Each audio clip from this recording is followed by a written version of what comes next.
Assalamualaikum warahmatullahi wabarakatuh. Rekan dengar Untung Pandang FM di mana saja Anda berada. Kembali hari ini kami menyapa Anda semua di acara Halo Dokter. Dan hari ini kita kedatangan tamu dari Ikatan Dokter Indonesia, cabang Kabupaten Tanah Laut. Itu namanya itu Dr. Husni Tamrin. Assalamualaikum dok. Waalaikumsalam. Apa kabarnya hari ini dok? Alhamdulillah baik sehat. Alhamdulillah. Dan yang kedua yaitu Dr. Fili Hairan Kurnia Hussein. Assalamualaikum dok. Waalaikumsalam. Apa kabarnya nih hari ini? Sehat. Alhamdulillah. Dan yang ketiga yaitu Dr. Budi Rukiat ya. Assalamualaikum dok. Waalaikumsalam. Oke, sehat juga dok. Alhamdulillah. Oke. Sebagai pertama pengantar dulu nih dari Dr. Husni Tamrin SPM. Silakan dok. Iya, terima kasih. Kita di sini kan dalam masa pandemi ya. Ya, cuman yang pertama saya sampaikan kita di sini ada memiliki kesamaan. Jadi saya senang berkumpul sama ada Dr. Hairan sama Dr. Budi. Ini tiga-tiganya ini pernah di Purau ini. Jadi saya sama Dr. Hairan ini alumninya Purau dan sekarang dilanjutkan sama Dr. Budi. Ya. Jadi ini tidak disengaja ya, tapi kebetulan terjadi ini kan. Jadi memang ya akibat pandemi ini memang membuat tatanan kehidupan seluruh dunia ini jadi berubah ya. Jadi ada negara yang melakukan strateginya dengan lockdown, ada juga yang dengan pembatasan secara PSBB secara besar-besaran ya. Nah dampaknya ini juga terhadap di bidang kesehatan juga ada terjadi perubahan. Jadi ada strateginya, salah satunya pembatasan di bidang pelayanan. Jadi mungkin dulu ada sempat cuma pelayanan darurat saja yang kita dilakukan, baik itu di baik di rumah sakit pemerintah daerah maupun juga yang di puskesmas ya. Nah jadi kita akhirnya dengan itu ada pembatasan yang pelayanan tersebut. Jadi karena begitu banyaknya korban, kemudian juga penularannya dari manusia bisa, dari benda juga bisa ke udara dan seperti itu. Nah memang untuk ini spesifik ke mata sendiri ya, memang ternyata dari penelitian di Hubei di Cina itu ternyata pasien COVID itu yang ke mata juga ada. Jadi manifestasi terbanyaknya itu berupa konjungtivitis. Jadi sekitar 31,6% ini sekitar sepertiga. Jadi dari pasien-pasien yang COVID itu ternyata juga ada ke matanya. Nah kemudian juga dari pemeriksaan kan biasanya swab dari tenggorokan itu. Nah ternyata di swab untuk di mata konjungtiva itu juga ada yang positif. Nah cuma memang kecil, jadi sekitar 16% saja seperti itu. Nah akhirnya dari Perkumpulan Dokter Mata Ahli Indonesia itu juga kita membatasi layanan sehingga yang darurat tadi seperti saya ceritakan sebelumnya, sehingga jadi kita selektif. Nah kemudian alhamdulillahnya dalam beberapa bulan ini kita ada webinar. Jadi ada webinar itu dia menceritakan masalah bagaimana kegiatan pelayanan mata selama pandemi, kemudian juga operasi selama pandemi. Jadi saya sempat itu vakum untuk operasi karena ya kita kekhawatiran juga kan. Nah dari webinar itu akhirnya saya ada beberapa kesimpulan. Jadi intinya ada selektif terhadap pasien, kemudian juga modifikasi tempat pemeriksaan, operasi dan juga APD kita sendiri. Dan alhamdulillah ini kita juga pelan-pelan sudah bisa untuk pelayanan mata di RSUD. Iya, sementara begitu. Oke, lanjut ke mana ini Kak? Ini ke Dr. Hairan. Dr. Hairan, oke. Boleh saya bacakan profilnya hari ini? Ya, beliau lahir di Samarinda. Tahunnya boleh disebut dok? Boleh. Oh boleh. Biasanya dirahasiakan dok ya. Oke. Beliau lahir di Samarinda 10 Juni 1978. Kemudian untuk riwayat pendidikan sendiri beliau mengambil program studi di kedokteran gigi Universitas Padjadjaran Bandung tahun 1998. Nah untuk riwayat pekerjaan sendiri beliau saat ini bertugas di di Dokter Gigi RSUD Haji Bu Yasin sejak tahun 2009 hingga sekarang dok ya. Oke. Boleh disebut dok kalau saya langganannya ke dokter? Oke baik dok. Boleh disampaikan dulu dok untuk pengantarnya hari ini dok? Iya, terima kasih. Assalamualaikum warahmatullahi wabarakatuh. Bismillahirrahmanirrahim. Ya, memang saya melanjutkan dari penjelasan dari Dr. Husni bahwa memang pandemi COVID-19 ini merupakan pandemi global ya, yang semuanya terdampak baik di Indonesia maupun seluruh dunia. Mau tidak mau juga seluruh profesi, baik itu profesi kesehatan maupun profesi lain, membuat satu aturan di mana yang berkaitan dengan keselamatan baik perorangan maupun masyarakat. Khusus di bidang kedokteran gigi melalui PDGI pusat, memang sudah dibuat aturan Ibu ya, aturan yang berkaitan dengan pelayanan kesehatan gigi, di mana kita tahu dokter giginya ini kan langsung berkaitan dengan mulut ya, di mana sebaran dari COVID-19 ini langsung dari saluran pernapasan. Kalau kita runut jarak antara pemeriksaan pasien ke operator dalam hal dokter gigi adalah sekitar antara 10 sampai 15 cm. Bisa dibayangkan bahwa dokter gigi ini adalah langsung terjun ke pusat penyebaran COVID-19 ini, sehingga aturan-aturan yang dibuat bisa memberikan keselamatan bagi operator dalam hal dokter gigi dan juga masyarakat. Sama dengan profesi yang lain, untuk menjamin keselamatan baik itu dokter gigi maupun juga masyarakat, dibuatlah aturan protokol kesehatan. Dalam hal ini pembatasan pelayanan terutama di bidang kedokteran gigi itu memang telah ada untuk kasus-kasus emergensi yang bisa ditangani di bidang kedokteran gigi ya, seperti mungkin apabila ada pasien mengalami kecelakaan yang menggunakan wajah atau gigi, kemudian pembengkakan yang sangat hebat, kemudian sakit atau perdarahan, dan juga sakit sakit yang akut ya Bu ya, yang betul-betul menyiksa si pasien tersebut, itu memang bisa dilaksanakan dengan protokol COVID ya. Berarti kalau sariawan nggak usah dulu ke dokter gitu Dok ya? Kalau sariawan ini sendiri dulu Dok ya, handle sendiri dulu. Oke, kita ke dokter Dewi Budi Tiap. Oke, halo Dok. Oke, dokter boleh saya baca profilnya dulu Dok? Oke, tahun lahirnya boleh disebut Dok? Boleh. Oke. Oke, dokter Dewi Budi Tiap ya. Beliau lahir di Palangkaraya tanggal 23 Juli tahun 1987. Seumuran Dok? Saya juga lahir. Aduh, nggak boleh sebut ya. Oke, riwayat pendidikan beliau adalah program studi kedokteran gigi Universitas Muhammadiyah Yogyakarta tahun 2005. Oke, dan untuk riwayat pekerjaan, seperti disebutkan tadi ya, beliau adalah dokter gigi di Puskesmas Kurau sejak tahun 2012 sampai dengan sekarang. Oke. Oke Dok, bisa penampilannya sih. Oh siap. Sambung aja ya berarti ya. Informasi yang ingin sampaikan di sini. Terima kasih buat IDI. Sebenarnya ini acara IDI, Ikatan Dokter Indonesia. Terus kita diajak oleh IDI, dihubungi oleh ketua IDI yaitu Dr. Sigit, spesialis penyakit dalam, mengajak Persatuan Dokter Gigi Indonesia. Dan kita juga baru resmi, mungkin baru 3 tahun terakhir ya Pak Heran ya. Jadi kita adalah adik kandung dari IDI. dulu kita satu di IDI, cuman karena udah ada PDGI kita punya persatuan sendiri, dan kita terima kasih juga buat Radio Tunjung Pandang mengajak hari ini.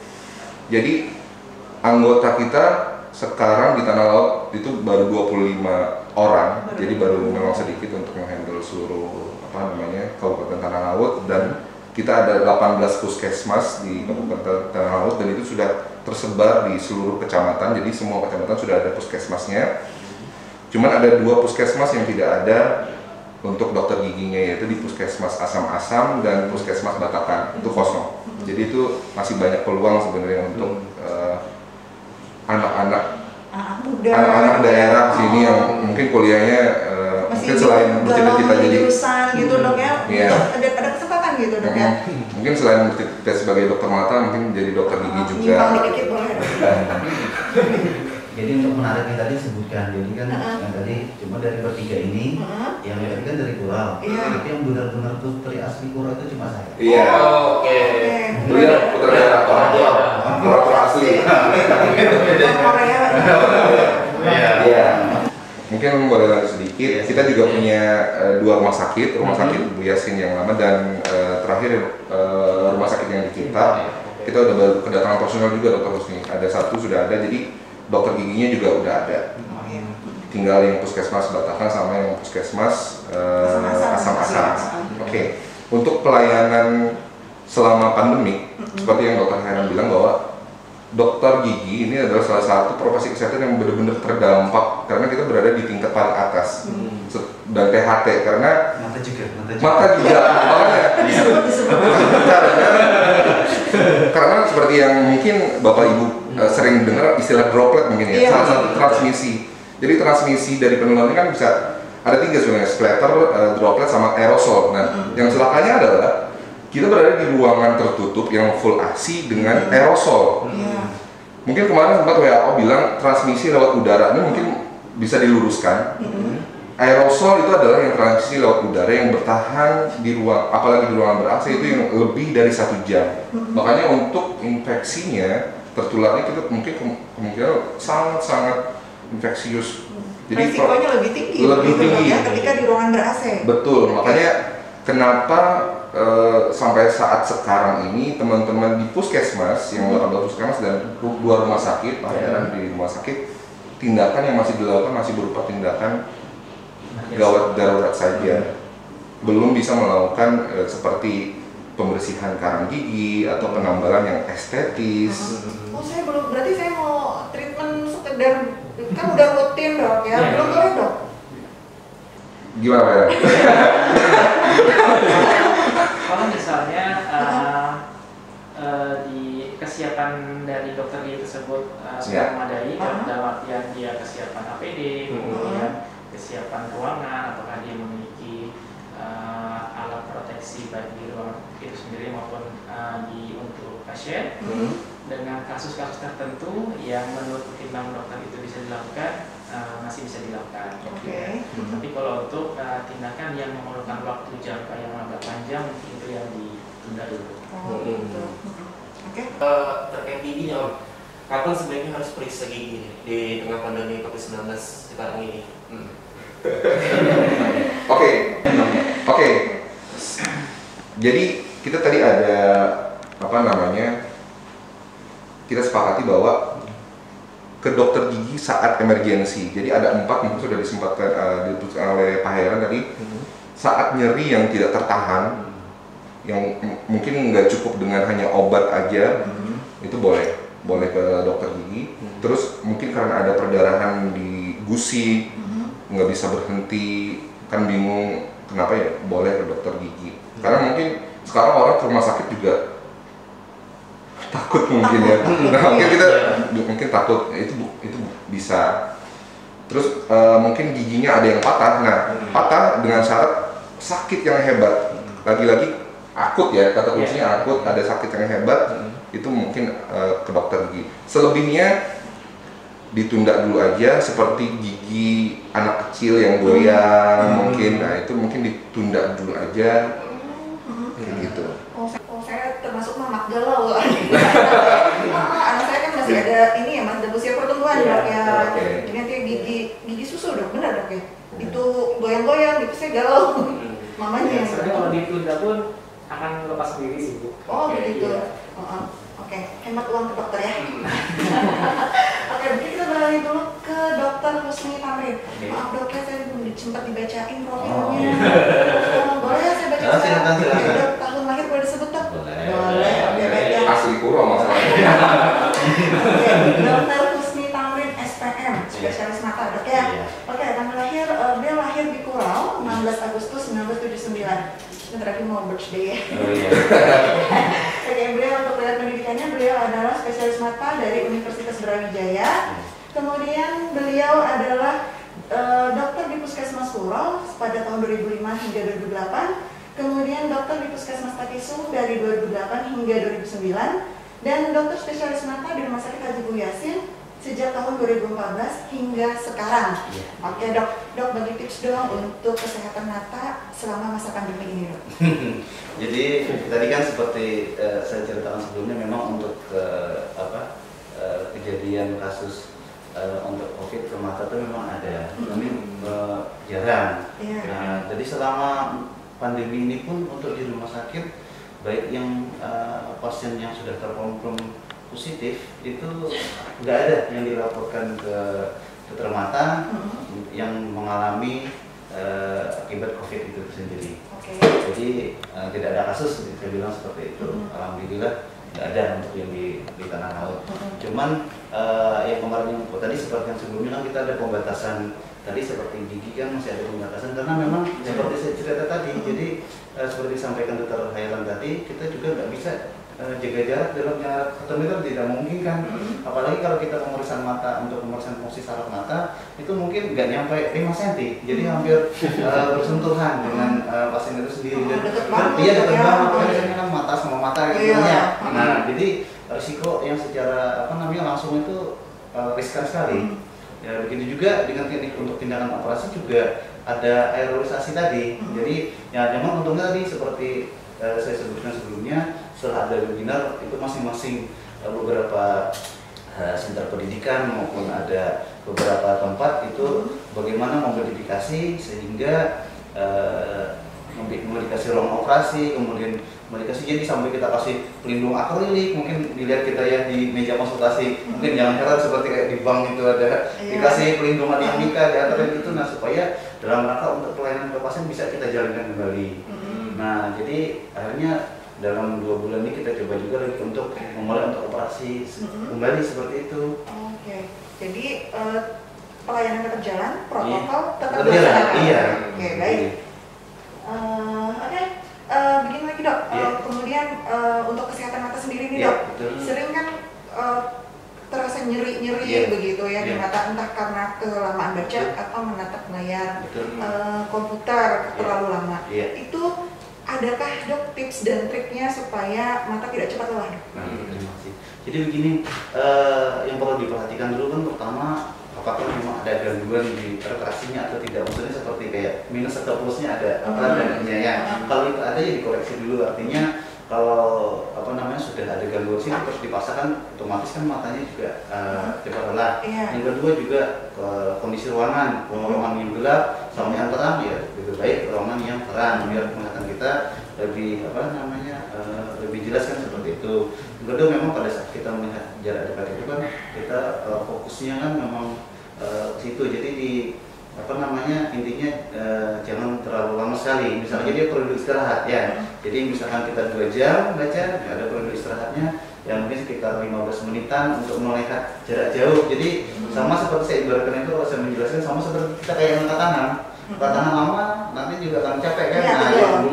Nah mata juga begitu, walaupun tanpa kita sadari kan, karena kita konsentrasi terus, nah akhirnya matanya jadi mudah lelah seperti itu. Jadi ada istirahatnya, jadi ketika kita jarak dekat, kemudian ada jeda waktu kita untuk melihat jarak jauh, kemudian kita lanjutkan lagi untuk yang jarak dekat. Jadi biar matanya ada sempat relaksasi lah seperti itu ya. Oke, kalau misalnya itu tadi dok merasa nyeri, tapi kita nggak tahu nih bahwa kita nih minus kah, plus kah, silinder kah, itu lebih baik sarannya nih dok ke dokter langsung kah atau kita ke optik terdekat dok?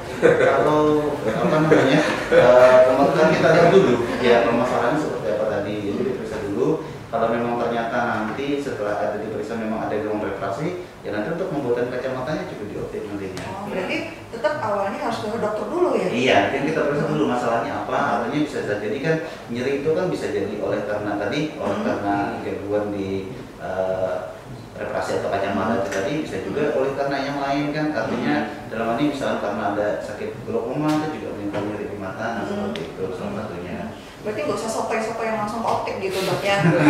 Ya ke dokter dulu ya. Sebaiknya begitu ya. Iya benar ya, harus ke ahli gitu dok ya. Oke dok, untuk menjaga kesehatan mata dok, selain tips-tips ketika membaca dan menggunakan gadget itu dengan benar, apakah perlu dok? Apakah rajin berolahraga juga termasuk untuk menjaga kesehatan mata dok? Kalau olahraga ya jelas kan itu semuanya kan seperti itu ya, bukan hanya di mata ya. Untuk diet aja dok, untuk melangsungkan badan dok. Jadi semuanya seperti sama kan, kayak konsumsi vitamin, banyak mengandung vitamin A, vitamin C kan juga bagus seperti itu.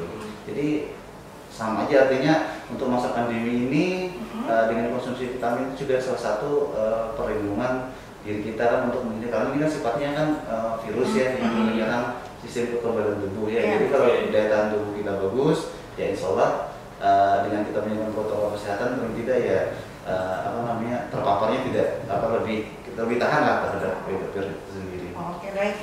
Kita ke dokter gigi lagi. Banyak sebenarnya. Senang. Ini dok, apabila kita sakit gigi tiba-tiba nih dok, apa yang kita lakukan pertama kalinya sebelum kita meminum obat? Minum obat.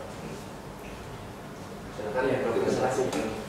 Ya memang sakit gigi nih ya, sakit gigi suatu sakit yang hebat dan ya orang bilang kan lebih baik sakit gigi lebih baik Sakit hati. sakit gigi. Lagu MGZ itu. Ada benarnya juga ya seperti itu. Memang untuk penanganan di rumah mau nggak mau ya yang kita minum adalah obat perendah sakit, apakah itu paracetamol, apakah itu asam fenamon dan sejenisnya. Kemudian apabila misalnya nih ya dalam waktu libur, kemudian dokternya belum buka, memang agak jauh ya, setelah obat, kemudian ada penelitian memang berkumur dengan air garam itu bisa mengurangi kuman, ya seperti itu. Nah, selanjutnya kalau memang itu berlanjut ya mau harus ke dokter gigi, karena spesifikasi dari sakit gigi itu memang harus ditreatment atau diterapi pada gigi tersebut. Ya. Maka itu nanti diberikan dengan perawatan saraf atau tindakan lain tergantung dari kasus-kasus yang ditemui pas saat pemeriksaan. Dokternya tadi bilang kalau sakitnya udah nggak tertahan, udah lama baru boleh ke dokter gigi. Tapi kan standar sakit orang kan beda-beda. Kalau orangnya agak lebay gimana dok? Jadi itu sakit gitu. Jadi mungkin gini, saya namanya Pangeran. Ini informasi juga, kita selain ada beberapa puskesmas, ada 8 puskesmas, ada 2 rumah sakit, kita juga ada sekitar 9 dokter praktek pribadi ya, dan ada 2 diantaranya itu dokter gigi keluarga BPJS. Dan itu juga harus tutup. Tapi saya udah konfirmasi untuk dokter gigi keluarga kita yang di Tanah Laut, itu ada dokter Denny sama dokter Eni, mereka harus buka, cuman konsepnya masih telemedicine. Telemedicine sesuai dengan Perpres nomor 74 tahun 2020 dan surat edaran Menteri Kesehatan 303. Karena tadi mereka terhalang untuk APD dan modifikasi ruangan karena harus tata ruang dengan bertekanan negatif gitu. Jadi negatif pressure, harus ada exhaust fan-nya, habis itu ada alat UV, terus HPE dan sebagainya. Jadi memang modal yang dikeluarkan untuk dokter gigi di pandemi ini cukup besar. Mungkin Om bisa sebutkan juga untuk praktek pribadi, akhirnya mungkin pengaruhnya ke ini ya, kos, ke biaya juga. Nah, untuk yang buka juga salah satunya, Pak Heran juga buka ya, mungkin jadwalnya nanti boleh, siapa yang akun boleh langsung ke Pak Heran. Salah satunya yang buka di sini. Terus ada dokter gigi itu juga buka. Jadi ada, kalau pertanyaannya tadi, apakah hanya yang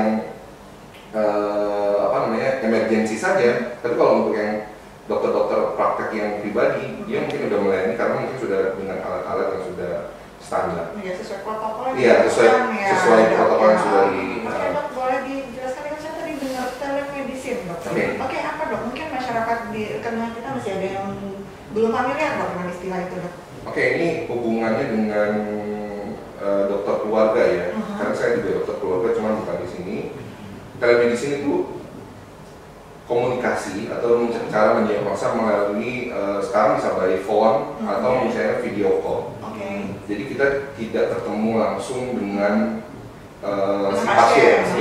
Jadi untuk dokter keluarga sendiri pun, dokter gigi keluarga nanti konsepnya setelah komunikasi anamnesa by phone atau melalui video call untuk melihat giginya berlubang atau bagaimana, nanti akan diarahkan dapat didiagnosis, terus baru akan diarahkan ke apotik untuk ngambil obat seperti itu. Oke, baik. Ada pertanyaan nih dok dari rekan dengar kita, yaitu Assalamualaikum dok, mau tanya nih. Ini yang pertama untuk dokter mata. Apakah menggunakan kacamata, bukan kacamata minus ya dok, bisa mencegah dari penyebaran COVID? Kacamata apa yang seperti apa yang direkomendasikan dok? Gitu. Dan yang nomor 2-nya untuk dokter gigi nih. Apakah benar penggunaan obat kumur bisa sebagai terapi pencegahan COVID? Nah, terima kasih atas jawabannya dok. Begitu. Ya, ke dokter. Oh ya, terima kasih atas pertanyaannya. Ya, pertanyaan cukup bagus ya. Jadi untuk penyebaran tadi kan seperti saya bilang memang untuk mata itu ada, cuma memang sih tidak terlalu besar ya tadi karena seperti yang disebutkan sama Dr. Budi tadi untuk penyebaran udara itu kan tadi sudah dijelaskan ya, untuk masalah yang utama itu kan di aerosasi. Jadi kalau untuk perlindungan untuk cuma yang kita lakukan itu perlindungan kalau untuk dokternya itu sendiri yang paling terutama, karena kan kita akan terjadi melakukan aerosasi, jadi kita pakai itu bubbles ya. Jadi ataupun pakai namanya itu bisa untuk perlindungan itu ya. Kalau untuk yang sampai sekarang tuh tadi kalau untuk pasien mata selama di tanah laut untuk yang terkena maksudnya langsung oleh karena COVID itu untuk ke mata alhamdulillah sih nggak ada sampai sekarang. Jadi kalau sebentar untuk perlindungan saja sih nggak masalah untuk kacamata dalam artian untuk perlindungan kita bekerja di tempat yang berdebu itu boleh-boleh saja ya, maksudnya yang tadi kan yang tanpa ada ukurannya seperti itu. Tapi kalau untuk yang yang untuk COVID sendiri sih belum ada sih sampai sekarang seperti itu. Oke. Ini ada lagi dok. Setelah memakai kacamata UV lens nih selama lebih 6 bulan, muncul gejala mata ini cepat lelah, apakah itu penyebabnya dok? Bisa jadi sudah satu sisi mungkin terjadi perubahan ukuran bisa terjadi. Kemudian yang kedua bahwa kita tahu bahwa kacamata itu kan ada bahan kaca ataupun terbuat dari bahan misalkan plastik, itu kan karena gores-goresan kan bisa juga terjadi mempengaruhi visualisasinya, sehingga bisa jadi itu perlu juga untuk pertimbangan diganti, atau misalkan karena posisi sudah geser di frame-nya, itu bisa juga membuat sudah tidak nyaman. Nah ya tadi intinya kalau untuk seperti itu kalau sudah nyaman ya diperiksakan kembali aja. Seperti itu. Itu karena jika sudah tidak mengalami kenyamanan lagi, segera periksakan ya. Iya. Oke dok, ini lanjut ke dokter gigi Budi nih. Itu rekan dengar, jika sudah tidak mengalami kenyamanan lagi, segera periksakan ya. Iya. Oke dok, ini lanjut ke dokter gigi Budi nih. Ini dok, apakah benar penggunaan obat kumur bisa sebagai terapi pencegahan COVID?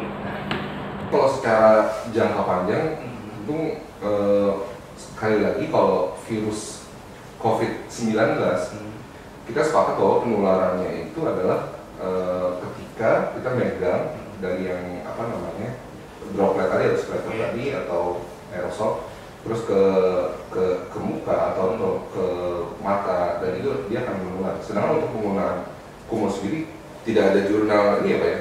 Tidak ada jurnal yang mengatakan itu sebagai pencegahan. Tapi memang di standar protokol new normal ke praktek dokter gigi, setiap pasien yang datang kita wajib untuk kumur, betadine gargle. Cuman itu sekadar untuk situ, bukan untuk pencegahan jangka panjang seperti itu. Jadi tidak direkomendasi juga untuk obat kumur dipakai terus-menerus. Oke. Tidak ada jurnal yang valid. Oke, itu pendengar, tidak ada jurnal penelitian apapun yang membolehkan itu tadi ya kerja kumur-kumur oleh air garam tadi. Nah itu. Bukan air garam kan? Iya tadi. Ya. Oke, ada pertanyaan yang masuk lagi? Sementara belum. Nah, oke baik. Mungkin kita ke dokter Heran lagi dok ya. Dok, kalau misal nih sebagai kebanyakan nih sebagai mama-mama nih, ketika anaknya mengeluh sakit gigi, saya bisa bilang sebenarnya dok, standar sakit itu kan berbeda dok. Apalagi anak kecil, kita panik nih, anak nangis gitu, gimana dok? Ada nggak sarannya nih dok? Langkah apa yang tepat diambil oleh seorang ibu ketika ingin membawa anak ke dokter gigi? Mungkin apa nggak mungkin dok ya anak dipakein APD dok ya. Iya dok, mungkin bisa dikasih dok sarannya langkah yang tepat gitu ketika memutuskan membawa anak ke dokter gigi yang praktek tadi dok. Iya, terima kasih. Ya memang ini dalam kondisi pandemi ini kita dilema ya Bu. Iya. Kita dilema. Tapi yang ada istilahnya tuh pengobatan yang paling murah adalah pencegahan. Itu pertama dulu. Nah, yang jadi masalah adalah apabila ini sudah terjadi nih, ini sudah terjadi dan kondisi si anaknya sudah dalam keadaan sakit. Yang memang yang paling utama kita nggak bisa istilahnya men-skip lah ya, menghilangkan protokol kesehatan yang sudah dibuat. Ya mau nggak mau kita harus mengikuti anjuran itu. Terkait dengan sakit yang nggak tertahankan itu masuk dalam kategori darurat itu, kategori emergensi, dan itu memang bisa ditangani di dokter gigi. Yang pertama memang yang harus diperhatikan dari pasien sendiri, persiapan sebelum ke dokter gigi kita memakai masker, kemudian setelah sampai di sana biasanya prosedurnya itu adalah memakai hand sanitizer di ruang prakteknya. Kemudian dicek suhu ibu, apabila lebih dari 37,5 memang langsung diarahkan untuk pemeriksaan ke dokter umum atau dokter yang dituju ya. Tapi kalau memang itu sudah dalam artian screening awal itu sudah nggak masalah, sudah baik, itu bisa langsung di terapi. Jadi jangan juga paranoid Bu, kalau memang sakit dan ditunda-tunda kan kasihan kan. Jadi tetap aja dibawa karena itu masuk dalam kategori emergensi dan harus segera ditangani. Oke. Biasanya dok kan ketika anak itu sakit, entah mungkin gusinya sampai bengkak, kan biasanya sampai demam dong. Berarti ketika sampai di tempat praktek otomatis suhunya kan suhu demam. Itu bagaimana? Iya. Nah ini yang kadang jadi terbentur juga ya, terbentur ya dengan istilahnya protokol kesehatannya ya seperti itu. Paling yang bisa dilakukan kalau yang seperti itu mungkin salah satunya adalah kita melakukan tindakan tanpa bersentuhan, apakah itu dengan diagnosa mungkin si operator dalam hal ini dokter gigi menanyakan keluhannya seperti apa, kemudian gejala-gejala seperti apa. Setelah dinilai, kemudian si dokter tersebut memberikan suatu terapi. Tetapi kalau misalnya itu misalnya nih demamnya ada, kemudian sakit giginya pun ada. Kalau si dokter gigi itu istilahnya memiliki kesiapan APD yang memadai, kemudian ruangan dokter juga yang istilahnya sesuai, itu masuk dalam kategori emergensi dan bisa dilakukan. Oke. Ya dok, kapan waktu terbaik untuk memperkenalkan anak dengan dokter gigi? Sedini mungkin. Dalam hal ini, misalnya nih, dalam sebenarnya di saat bayi pun ya, walaupun dia nggak ngerti gitu, si ibunya pun sudah memulai pola kebiasaan. Kebiasaan apakah dia misalnya pas saat dia mulai tumbuh gigi, itu paling istilahnya waktu awal ya, awal di saat dia mulai tumbuh gigi, nah disitulah peran orang tua sangat berperan ya. Bagian depan, belakang, kiri, kanan itu sambil diraba pakai. Yang paling efektif itu kalau misalnya kita sikat gigi, kita raba aja gigi kita pakai lidah. Apakah di situ masih ada licin atau ada yang terasa kasar, itu indikator utama. Pakai lidahnya diputar-putar di dalamnya. Mungkin tambahan ya, karena ini mencegah dan berhubungan dengan sikat gigi. Belum sangat concern dengan sikat gigi masalah, karena satu-satunya untuk preventif yang paling murah dan paling efisien ya dengan cara sikat gigi yang bisa orang dapetin semua, pakai giginya, sikat giginya. Terlepas dari teknik pemilihan sikat gigi, kepalanya yang kecil dan bagaimana, tapi yang terpenting adalah akhirnya udah bilang masalah teknik, terus durasi yang terpenting adalah juga saat sebelum tidur. Nah itu adalah saat yang paling krusial. Kalau kita boleh nih ya, paling males nih sikat gigi, mau sekali sehari aja. Kalau boleh pilihlah yang sebelum tidur. Kalau misalnya malas aja, tapi yang paling ideal memang 2 kali. Jadi sebelum tidur, sesaat sebelum tidur itu, terus kita tidur, terus bangun tanpa sikat gigi, makan baru kita kan polanya kayak gitu sebenarnya. Yang adalah yang sekarang ini malah polanya salah ketika si anak sikat gigi saat bangun tidur sikat gigi terus makan terus dia berangkat sekolah. Harusnya dia berangkat sekolah dalam kondisi bersih, betul. Kenapa? Karena pada saat dia malamnya udah bersih, sebelum tidur kan udah sikat gigi. Jadi pada saat dia bangun terus mandi itu masih dalam kondisi bersih sebelum dia menyentuh makanan. Gitu. Oke, baik. Oke dok, ini ada pertanyaan lagi dok. Kan adik saya yang masih kecil giginya sudah tumbuh di muka, terus yang di bawah, terus di belakangnya ada lagi dok, giginya tumbuh 2. Jadi itu harus diapain tuh dok? Harus dioperasi kah atau gimana tuh? Depan ya? Gigi umur? depan umur 6 tahun. Oh iya benar. Aku pikir gigi muka. Nah itu tadi kan pertanyaannya kapan saatnya ke dokter gigi. Kalau misalnya di era normal seharusnya di bawah ya. Mungkin itu udah masuk ke persistensi. Kalau istilahnya persistensi itu gigi permanennya tumbuh. Sedangkan gigi susunya itu masih ada. Nah itu harusnya dicabut. Jadi digoyang aja. Tapi kita beruntung di tanah laut itu dokter-dokter gigi yang praktek swastanya banyak. Enggak pada tutup gitu. Jadi bisa pilihannya bawah aja. Karena badannya bertambah besar kan otomatis matanya juga ikut bertambah besar ya. Nah jadi karena bertambah besar itu sehingga ukuran minusnya juga bertambah. Sehingga paling tidak kalau untuk usia dalam pertumbuhan ya kita menganjurkan ya paling tidak 6 bulan sekali untuk diperiksakan. Jadi karena dalam masa itu tadi bisa terjadi perubahan ukuran sehingga perlu disesuaikan. Karena mengingat kalau dalam masa pertumbuhan itu kalau dia tidak maksimal atau namanya nanti mata mamas, jadi tidak bisa sampai ukuran yang paling maksimal. Nah akibatnya tajam penglihatannya tidak sampai bagusnya istilahnya kalau kita kan sampai meter atau 6/6 ya cara kita scoring seperti itu. Nah jadi idealnya tetap diperiksa ke 6 bulan, kemudian kacamatanya tetap harus dipakai terus. Kebanyakan kan kacamata dipakainya pada saat sekolah saja ya. Nah jadi yang di rumah pun juga harus dipakai. Nah sehingga penglihatannya tetap terjaga. Nah kalau misalnya kadang yang lepas pakai itu juga seperti tadi bisa menyebabkan terjadinya kepalanya mudah bisa terjadi pusing atau sakit kepala juga bisa terjadi seperti itu.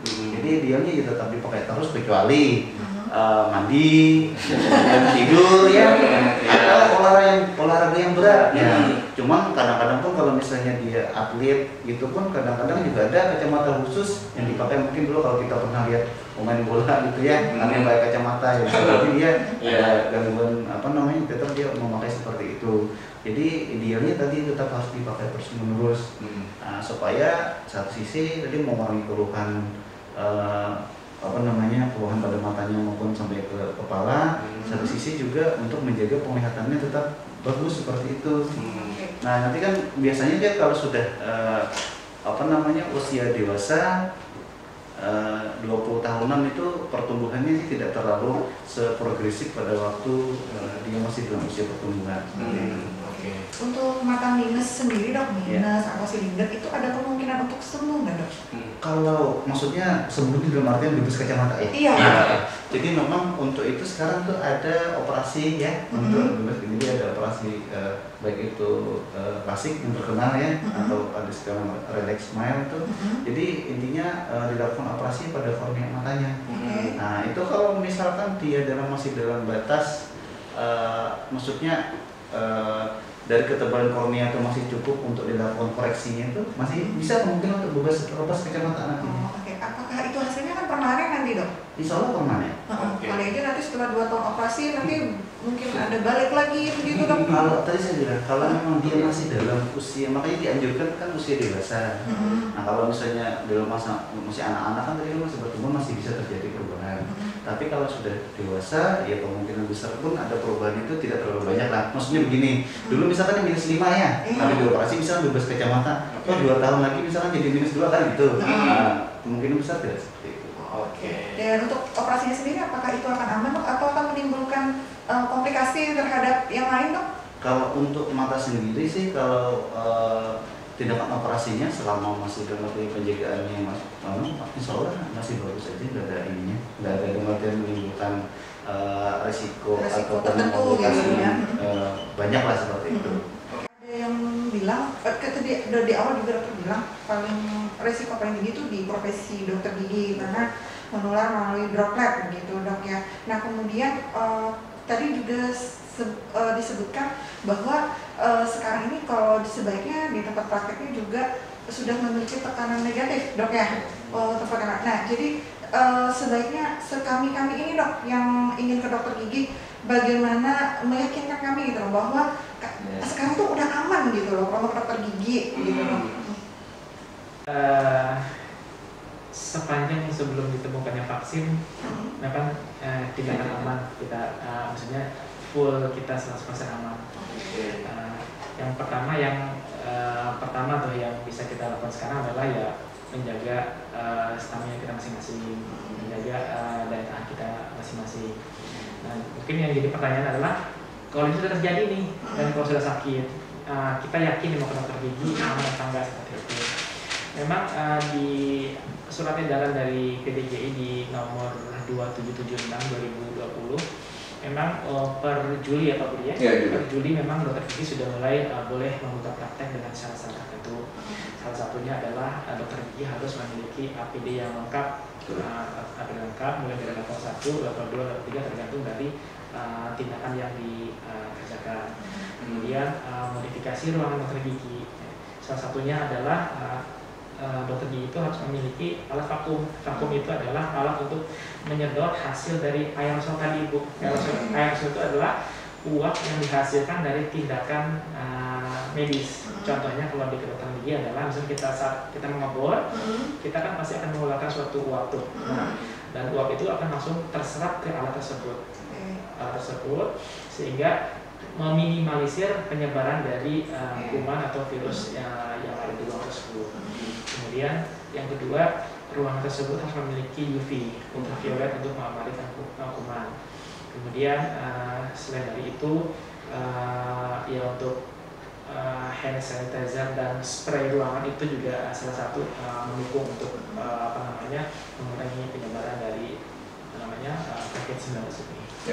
Artinya kami sebagai calon pasien nih dok, tenang aja dok ya, yakin aja gitu bahwa kalau ke praktek dokter yang sudah berizin tadi bahwa aman begitu dok ya, dan pengambilan tindakan pun sudah dipastikan sudah sesuai protokol begitu dok ya. Iya.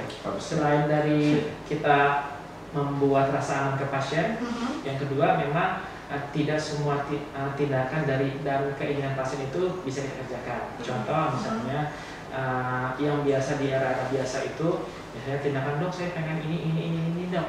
Nah kalau untuk di era sekarang ini yang paling utama itu tindakan yang dikeluhkan saja. Tindakan yang dikeluhkan oleh si pasien itu yang bisa kita kerjakan. Pertama itu buat meminimalisir durasi waktu pertemuan antara dokter dan pasien, dan juga untuk mengurangi durasi waktu penyebaran di ruangan dokter gigi tersebut. Singkat saja, kita ke Dokter Husni dulu. Closing statement-nya dok. Pesan-pesannya untuk masyarakat dok. Jadi intinya adalah karena kita sudah sudah mulai menyesuaikannya dengan kondisi ini. Jadi untuk mata sendiri sudah kita mulai buka kembali, dalam artian pembatasannya cuma tidak semuanya, tidak dulu kan cuma emergensi saja ya, sekarang sudah bisa dilakukan untuk kalau ada keluhan mata silakan untuk sudah berobat ke rumah sakit ataupun ke praktik pribadi sudah bisa aja seperti itu. Cuma memang tidak semuanya yang bisa kita lakukan, cuman dibandingkan dulu lebih banyak lah dibandingkan, dan kita juga untuk melakukan operasi sudah mulai kita lakukan, tapi dengan prosedur protokol kesehatan dan syarat-syarat tertentu yang kita dilakukan untuk kalau kita pun ada pasien untuk yang dilakukan tindakan operasi seperti itu. Ini hampir sama dengan profesi-profesi lain bahwa untuk seluruh masyarakat tanah laut, bahwa pada intinya seluruh dokter gigi yang ada di tanah laut selalu siap untuk melayani dalam hal ini masalah kesehatan gigi dan mulut ya. Kemudian memang dalam faktanya itu ada pembatasan, dalam faktanya itu adalah pengurangan jumlah, memang itu salah satu inti juga dari demi menjaga keselamatan baik itu dokter sendiri maupun masyarakat sendiri. Keamanan bersama dok ya. Betul. Oke, silakan kita ke dokter Budi. Pertama mungkin saya ingin sosialisasi juga bahwa PDGI Italah kita punya Instagram, mungkin boleh ya? Boleh dok. Boleh. Ini boleh banget promosinya. Langsung aja nanti search di Instagram, ketik aja PDGI Italah. PDGI Italah, di situ ada forum untuk tanya jawab, boleh. Tulis aja di komen pertanyaan apapun kalau misalnya kita terkait ini ya, mungkin terkait kesehatan gigi dan mulut. Tapi kalau masalah harga mungkin langsung DM langsung ini ya, langsung ke dokternya saja. Nah, terus untuk kondisi pelayanan di tanah laut kita bagaimana di institusi pemerintah ya, itu untuk sementara kita tetap dengan kasus emergensi dengan alasan APD mungkin sekarang masih prioritas untuk tenaga kesehatan yang lain untuk penggunaan APD. Mungkin mereka lebih diprioritaskan, dan tentu saja ruangan tadi kita belum ada yang standar, belum ada yang terus juga alat kita belum punya UV dan belum punya air vakum evakuator ya untuk air penyedot aerosolnya. Itu mungkin. Tapi disarankan yang emergensi, sementara sakit tak tertahankan tadi. Berarti iklan kan syarat ketentuan berlaku. Betul.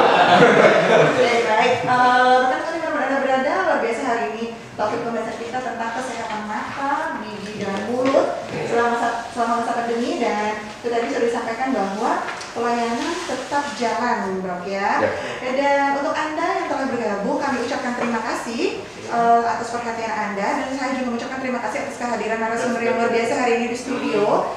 Dan untuk Anda tetap dengarkan Radio Tuntung Pandang FM di 102,3 MHz dan secara streaming di www.tpfm.tanahmekap.co.id. Akhirnya saya yang bertugas mohon pamit undur diri. Saya Ibu Peri dan saya Peri. Sampai jumpa dalam talk show berikutnya. Assalamualaikum warahmatullahi wabarakatuh. Waalaikumsalam.